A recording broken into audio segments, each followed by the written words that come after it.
officers that have been put together to work to try to bring this to you. And hopefully this 2 days is going to be informative and worth your time. If it's not, we'll be depressed and go home crying. So, we've got a couple of people I'd like to recognize real quickly. First of all, our Vice President, Joanne Flanagan. Our Secretary, Jody Baptist. And our Treasurer, Betsy Sell. Along with that, we have Cheryl Wilson, who's been doing a great job with helping us with different organization things. And with Scott, in the back, Scott James, who's also been helping us with some organization stuff. I'm very appreciative to them. I'd like to thank the vendors in the back for coming and being part of our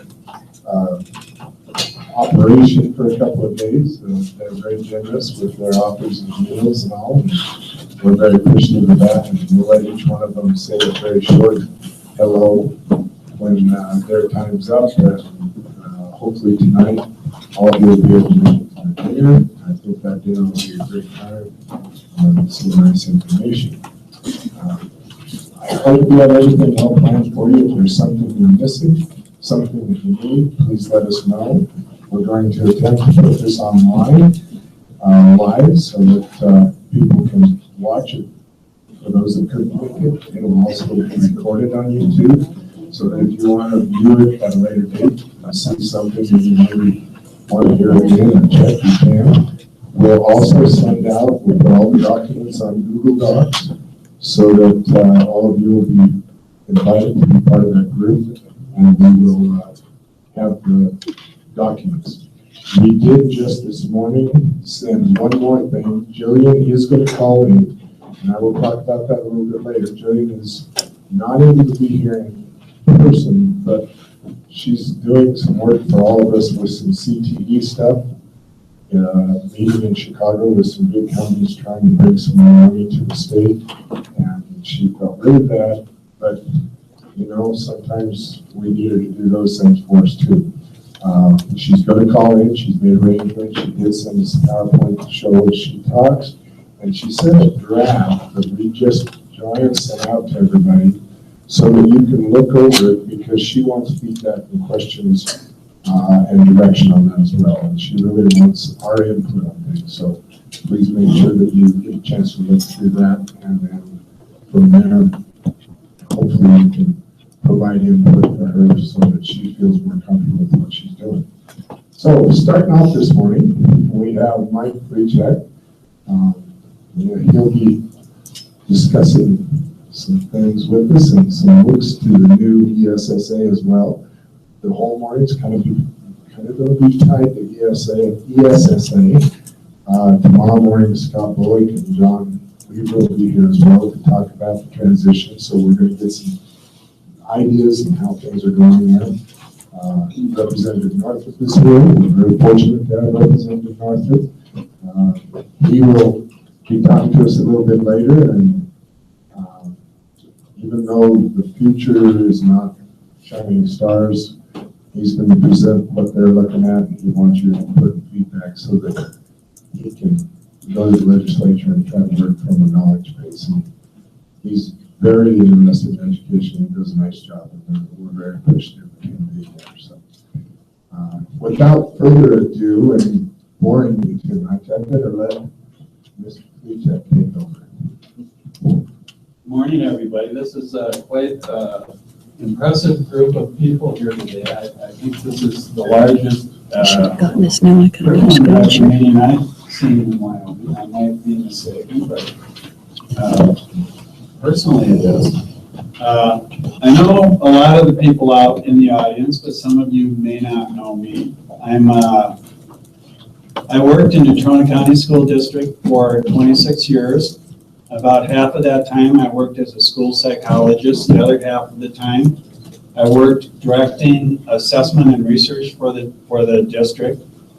For the past 3 years, I've been a consultant to the Wyoming Department of Education implementing the state accountability system. And I work with a really good team of data people and policy people at the department to implement the state accountability system.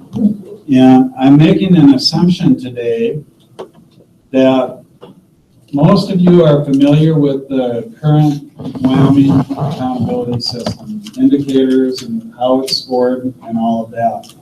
I am prepared to talk about that if you have questions about it. But primarily today, I want to talk about the transition to ESSA. We have 2 years before we have a transition to ESSA from NCLB. And during those 2 years, by probably about this time next year, we're going to have a plan for being compliant with ESSA. And then it does not get implemented until after the 2017-18 school year. So there will be a lot of things happening. That's the year the new state assessment system will be implemented. And we'll be implementing a new or a revised accountability system at that time. Our plan is to try and keep the current state accountability system as stable as we can this year and next year. People know that it has evolved almost every year a little bit, and people have been asking if we could not make any changes and just live with it the way it is. So that's what we're trying to do. ESSA compared to No Child Left Behind, there's a lot more local control both for districts and for the state. And CCSSO is really encouraging states to take the view that this is an opportunity for state leadership and innovation. And the core pillars are the same: the standards, assessments, accountability and report cards, and school improvement. So right now we're in a period of early transition, which means that everybody is studying this, and people really haven't had time yet. There's no rules in place yet. And so there's no real consensus about how to go forward. But we have been studying what's in the law itself, and that's what I'll be talking about today. So first, I'm going to review the current Wyoming system. So Wyoming Accountability in Education has these indicators. There's achievement, growth, and equity. Equity is a focus on the consolidated subgroup. Those are the students with low scores in the prior school year. And achievement, growth, and equity are for grades 3 through high school. And then readiness is high school only. Extended graduation rate is important to that. Then there's additional readiness is grade 9 credits, tested readiness, and half the way eligibility level. Most of this PowerPoint is on the department website. There's a few new slides, and we'll get those to your organization so that you can post it on your website. Yeah, so if you're trying to take notes, just keep that in mind. So Wyoming Accountability in Education is going to have 2 changes this year. One is the ACT Aspire in grades 9 and 10 is replacing the Explore and Plan. ACT would now allow us to use the Explore Plan. They've sunsetted those 2 tests.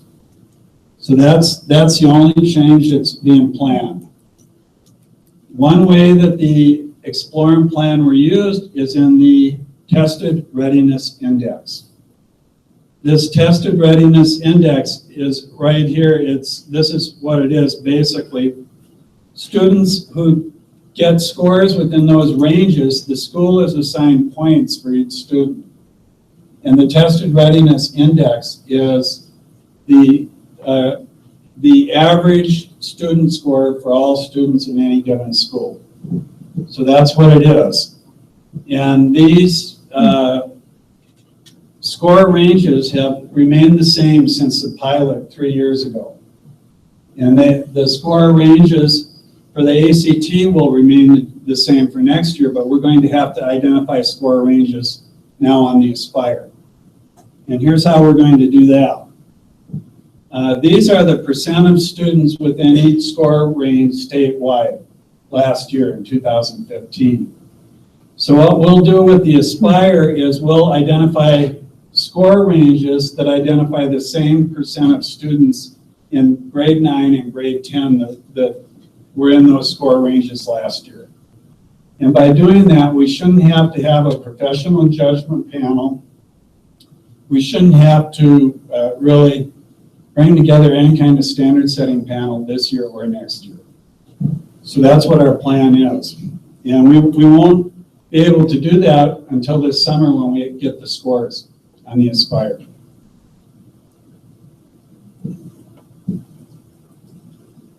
The other thing that we used the Plan and Explore for last year was growth in reading and math. And this year in grade 11, we will still have growth. It's based on the 11th grade ACT, reading and math subject area test, and then the prior year's plan test, and then 2 years earlier, the Explore test for that cohort of students. So from 9th to 10th to 11th grade. So the only thing that's going to be different about growth this year is grade 10. We also do growth in grade 10. So that's from grade 9 test to the grade 10 test only. The grade 9 test that we use for that will still be the Explore. The grade 10 test will be the Aspire. So we'll be measuring growth from the plan to the Explore to the Aspire test. So that's the only really two differences that we're going to have. So one feature of the Wyoming plan is for each indicator, we identify a target level. The target levels are below target, meets target, exceeds target. These are static targets. They're not designed to increase over time. So they were set by the standard setting panel last year, and they'll stay the same this year, the targets will. The cut scores on each of these indicators, the target that get them into the target levels, those will stay the same. And there is an implementation manual from last year that has the targets in there. That's on the department website. If you want to really get into the weeds about how this all works, it's all in that implementation manual. So the school indicator target levels, these target levels are entered into decision tables, and that's how you get a school performance level. The performance levels are exceeding expectations, meeting expectations, partially meeting expectations, and not meeting expectations.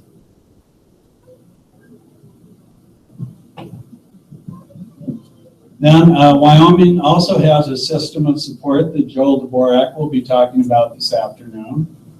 And the system of support has the most support is intended for schools that are in the not meeting expectations category.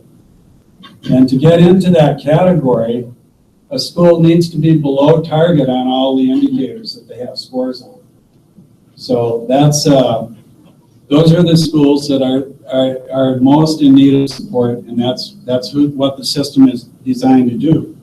And I'm giving you some statistics here. In 2015, 18% of the 3 through 8 Title I schools were not meeting expectations. That's 27 out of 150. 20% of the Title I high schools did not meet expectations. There's only 10 Title I high schools. 2 of them were not meeting expectations. So later we're going to see that under ESSA, the bottom 5% of Title I schools must be identified for what's called comprehensive support and improvement. So I'll be talking about that some more in a little while, but what this slide is showing us is that using our WAEA, if we were to say that the schools that schools that are below, not meeting expectations, are the schools that will receive comprehensive support and improvement. We would be identifying at least 5% of the Title I schools. So the current Wyoming system would be able to work for that purpose. So now I'm going to talk about ESSA. So the goal is to annually measure all the school performance for the all student group and separately for each subgroup on these indicators. We have not measured the progress of subgroups on indicators in Wyoming under the Wyoming Accountability Act, so that's something that is going to be new. The indicators will be achievement, measured by proficiency on the state test, growth, which is at the state's discretion in high school, or another valid and reliable academic indicator. So achievement, growth, and presumably we could still have equity in our model if we chose to do that, even though we will be looking at subgroups separately. For high school, it's the 4-year on-time graduation rate that is of primary importance. We can also use an extended graduation rate if we want, but that's different than our current extended graduation rate. So we'll talk about that in a little bit later. At least one other indicator of school quality or student success. For example, school climate. They give several examples of what you might want to do here. And school climate is one of the examples they give. But that indicator must be given much less weight in determining the school's overall score. And the other thing that is kind of a new wrinkle is the progress of English learners in attaining English proficiency. That will be an indicator now. And that's an interesting one because more than half of Wyoming schools do not have enough students to even consider that as an indicator. So some schools will be held responsible for that and some will not. And that creates some problems that we're going to have to deal with. Another feature required is the identification of ambitious long-term goals. These are established by the state. I suspect they will be established the summer of 2018 because we'll need data from our new assessment in order to do this. So they're required for the all student group and for each subgroup, separately for each subgroup. The long-term goals are on the achievement, the 4-year on-time graduation rate, and English learners attaining English proficiency. And the state is also expected to establish a multi-year term for these goals.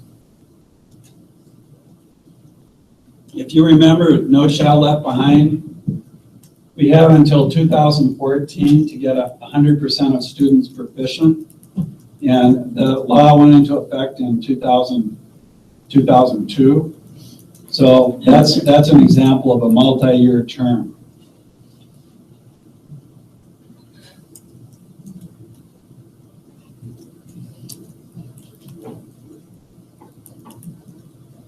So we need the long-term goal, and then it can be a goal where it increases incrementally over time. So initially it might be a little lower, and then eventually you get to the ultimate long-term goal for improvement. So that's a little bit like No Child Left Behind, except the goal isn't 100% proficient. Unless you picked 100%. Unless you picked 100% proficient, that's correct. So I'm sure there'll be like a standard setting panel or goal setting panel that will be involved in setting these goals. Subgroups that are behind on measures, the goals are to reflect significant progress in closing the proficiency or graduation gap. Now that's interesting language. With No Child Left Behind, we had one goal for all students and the same goal applied to all subgroups. So for that, this seems to be saying that it's okay to have goals that are different for the subgroups than for the all student group. And if that's true, if that's the way it gets interpreted, that would probably be a good thing because the goals could be more realistic. But the goals would have to say at the end of the term, whatever it is, say it's 10 years, the gap will be narrower. It doesn't say the gap has to be closed. It says it will be narrower by that time.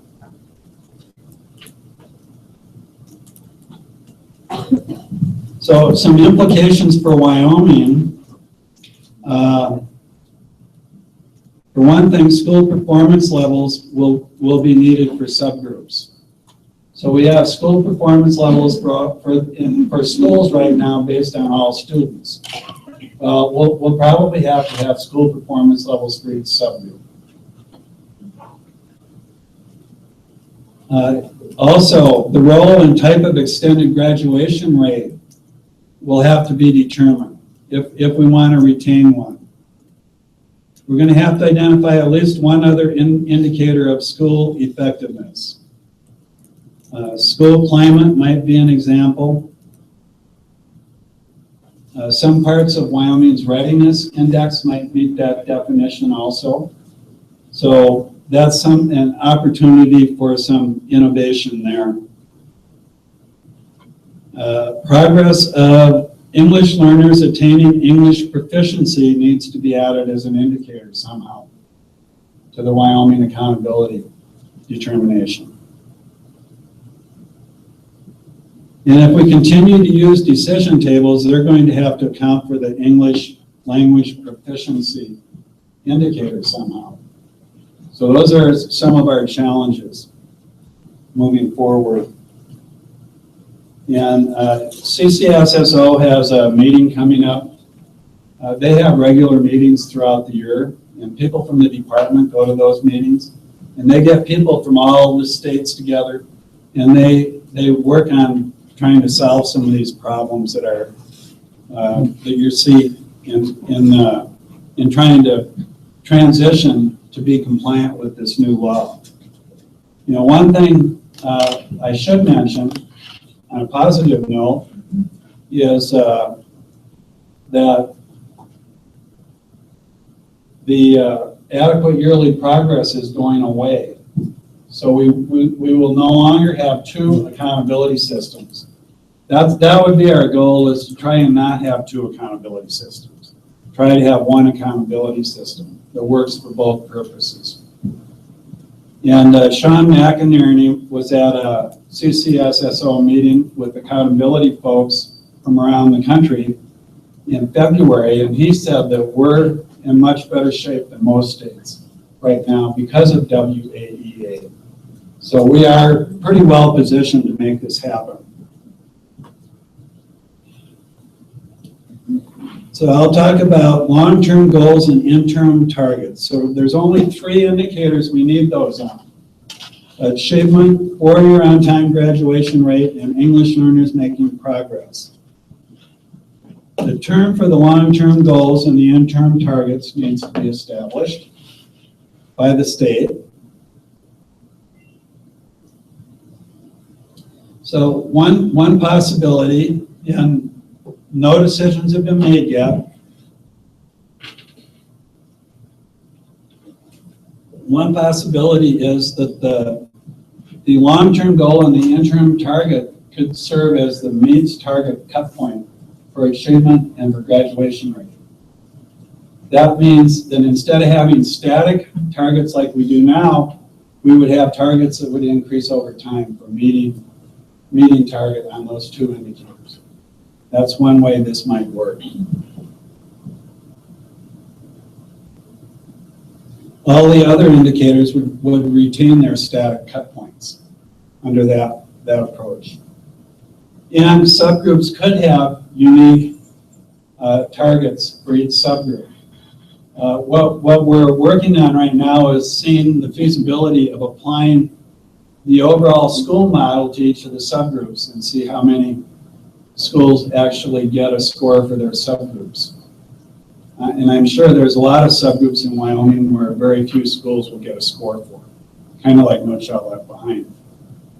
I should also mention that it's up to the state to identify the minimum N. And the minimum N for subgroups was 30 in the past. Well, 30 in Wyoming means that most schools aren't included if you do that. What we found with WAEA, if we have subgroups of size 10, minimum N of 10, that actually works pretty well. Most schools get scores. There's some problems with that. There's a lot more volatility the smaller the N. So schools with really high N size, they tend to have pretty stable scores from year to year. Schools with really low N sizes, they tend to go up and down more. Comprehensive support and improvement. This must include not less than the bottom 5% of Title I schools.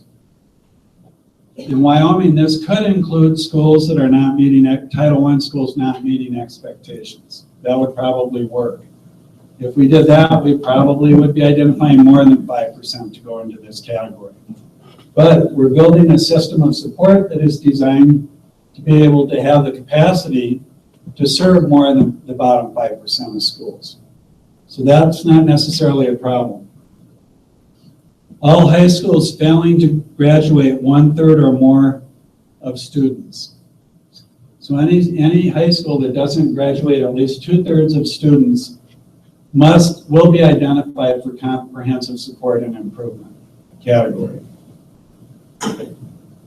So comprehensive support and improvement means that the school will receive LEA oversight and involvement in school improvement. In other words, the school itself is losing some autonomy because the district is required to become involved in their school improvement planning. Continued low performance over a number of years would lead to even further loss of autonomy because the state would be required to get involved. Now, Wyoming really is trying to build a system where that would happen.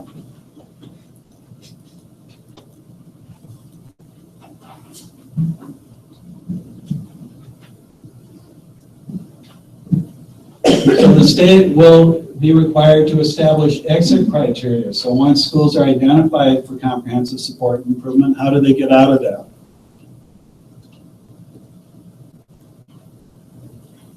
So if the exit criteria are not met within a state-determined term for exiting, not to exceed 4 years, if they don't exit within 4 years, more rigorous state-determined actions are implemented. And right in the law, what it says is, for instance, implementation of interventions which may include addressing school-level operations. So they're saying the state must get involved at that point. So you can see there's a lot of interpretation that is going to have to happen for some of these provisions going forward. So now the other category of support and improvement is called targeted support and improvement. So this is for schools where any subgroup is consistently underperforming based on a state-determined methodology. Initially, the school would retain autonomy for planning for improvement of that subgroup performance. So the school improvement planning for that subgroup would remain with the school initially. If continued low performance, however, would require the LEA to get involved in improvement planning for that subgroup. And the state must establish exit criteria for targeted support and improvement. If the exit criteria are not satisfied within a state-determined term, not to exceed 4 years, the school is then identified by the state for comprehensive support and improvement. Thus, you see the cascading loss of autonomy here. Now, this is where I think the whole subgroup target issue, goal setting is important, because if you play this out, if we have the same targets for all subgroups as we have for all students, which there's probably a lot of advocacy groups that would want that and expect that. But if we do that, we'll end up in the same situation we were with No Child Left Behind. Because at some point in time, the IEP subgroup, for example, particularly at schools that meet the minimum end, might be a reason why schools first are identified into targeted support, and then they end up in comprehensive support. And so you end up kind of right back where we were. But if you can have subgroup-specific targets, then at that point you would be able to have targets that led to narrowing the achievement gap over time, but not necessarily closing it.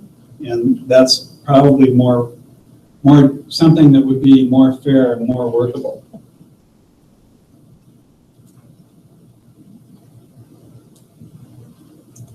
This is something that's plausible. I'm speculating now, pure speculation, but just to give you something to think about. So students, so one option might be schools will get an overall performance level based upon the all student group. That might look a lot like it does today with WAEA. So you'll have schools that are meeting or exceeding targets and so on. But then subgroup performance would be based on the long-term goals and interim targets. And I believe that the law says that subgroups need to get a score on all the indicators.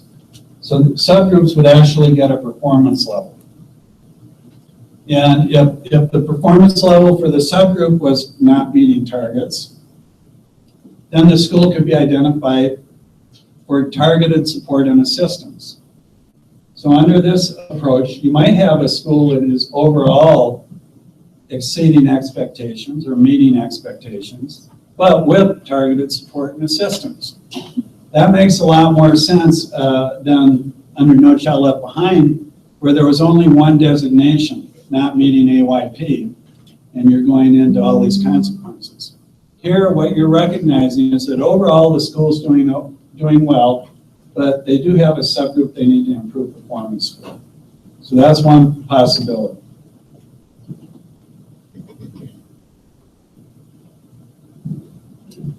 Participation rate there's language in the law about participation rate. It's a little bit different than what we're doing now. Basically, 95% of the students are expected to participate. And if fewer than 95 participate, the ones below the 95% that don't participate will be counted as not proficient. So it's more like AYP with structure.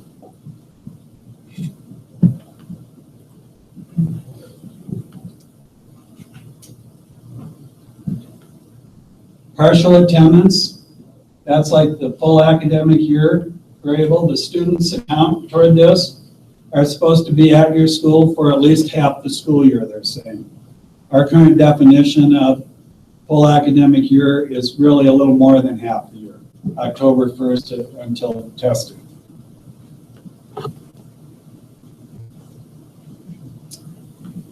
So for high schools, now this is an important point. On Monday and Tuesday, we met with the Alternative Schools Technical Advisory Group, where they're developing an accountability system for alternative schools. What this is saying is that it's up to districts to decide for students who are non-graduates. They can either assign that student to the school that they exited from, the last school they attended, or they could assign that student to the school where they had the majority of their enrollment. And so that I think we're going to have some consistency in how this is done in the state of Wyoming. So one thing, of course, meeting with the alternative school group, it's pretty well recognized that a lot of students on their way to dropping out give a brief try to the alternative school and then they drop out, even though they've been attending another school most of their career. And the other school was not meeting their needs either. So this would be an opportunity for districts to be able to say that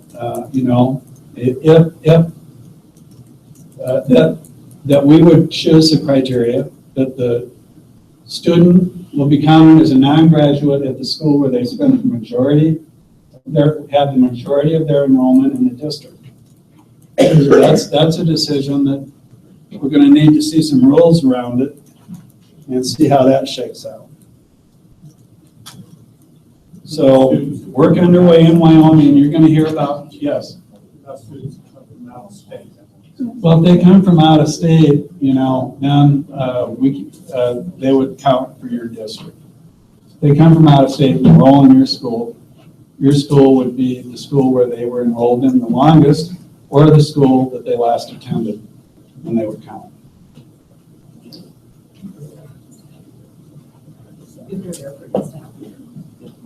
So we do have a new assessment coming, and I presume you'll be hearing about that in the next couple of days.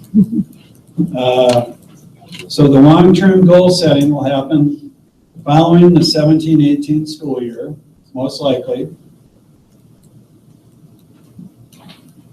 Beginning this year, however, our plan is to start giving you some subgroup scores. They won't be used for accountability, but you'll be able to see how your subgroups are performing relative to a state average. We're also going to provide you with information about the percent of English learners who are considered to be making progress at your school. Now, there's been AMAOs, which are a way to, this has been calculated in the past, but it's been calculated for LEAs and for the state as a whole. It's never been calculated for schools before. So what they're saying now, they're moving the accountability from the district level to the school level for English learners making progress learning English. That's all I have, so I'm going to get you guys out to like a very on-time start this morning. I'm willing to take questions. Yeah, back there. I certainly appreciate that it's difficult to translate the former Explore and Plan scores to the Aspire scores. But by mirroring the percent proficient breakdowns from one to the other, aren't we making it nearly impossible to show growth? We are for 1 year. Once we identify the cut scores, the next year we will not be. The other thing that happens in the first year where you do that, that doesn't mean schools will perform at the same rank that they did the prior year. So some schools will be able to move up, some schools may move down, but you're right, it's a zero-sum thing for 1 year. But the year following that, it's not. They can start improving again. I had another question back here. Or is that a follow-up on this one? Kind of. Okay, all right. Because growth plus also equity, so we're taking two of our indicators out of the works. And I know that the Aspire is quite a bit different test than the Plan Explorer. So it's going to be a... Okay, so... and also under that, we used to get Plan Explorer scores by now, which I'm sounding like we're not going to get until the summer for the Aspire. I believe that's true. They'll come out this summer. Deb can tell you more if Deb's going to be here. She'll have more information on that. But so as far as growth goes, like for the 11th graders, the Aspire is not used for their growth this year because it's last year's plan, and 2 years ago it's the Explorer. Aspire will be used for growth for 10th graders. And if you remember, growth in Wyoming is a normative growth approach where it really can be computed regardless of whether or not you change tests. Like we went to a new scale on the pause a couple of years ago, and we were still able to produce growth scores, even though we went from one scale to a new scale. And it's the same thing with the Aspire, that we should be able to have scores from last year's Explorer to this year's Aspire in 10th grade. So for 10th graders, growth will be based on their 9th grade Explorer and their 10th grade Aspire. Okay.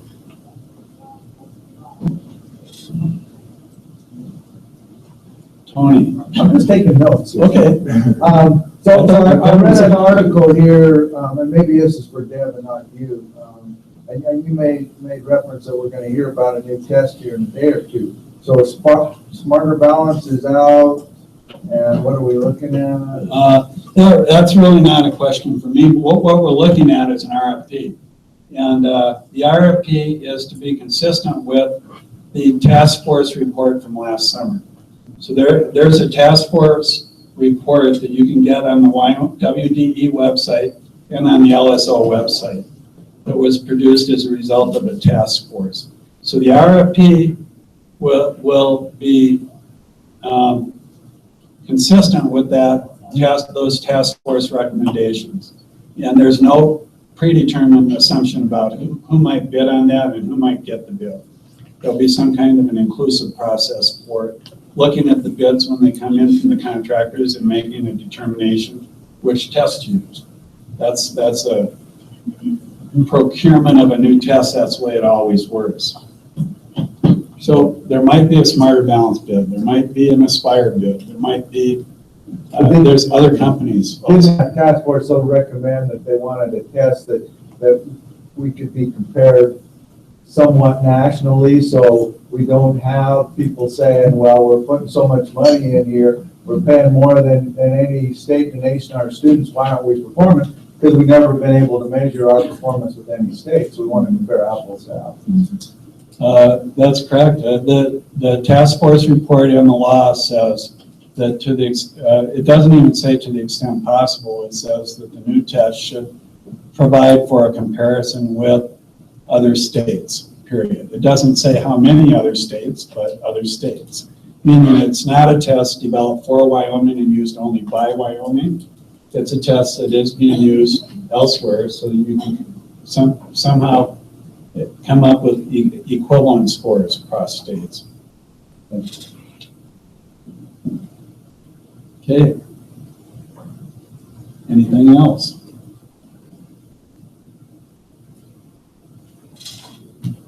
All right. Thank you.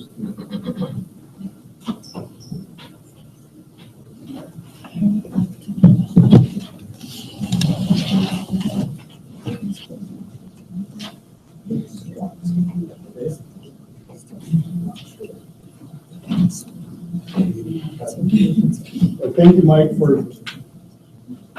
Mike, for the update on ESSA and the impact on the potential impacts on the Wyoming Accountability Education Act. On behalf of the WCDA, we'd like to give a little token of appreciation, and because we realize it does take a commitment.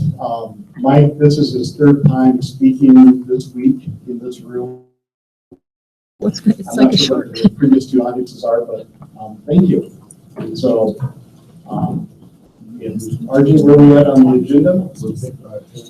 Okay. Quick 10-minute break. Thank you.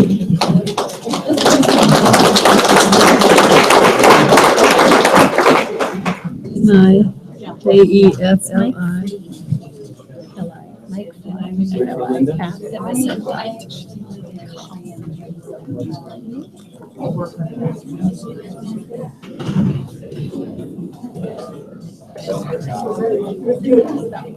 There we go.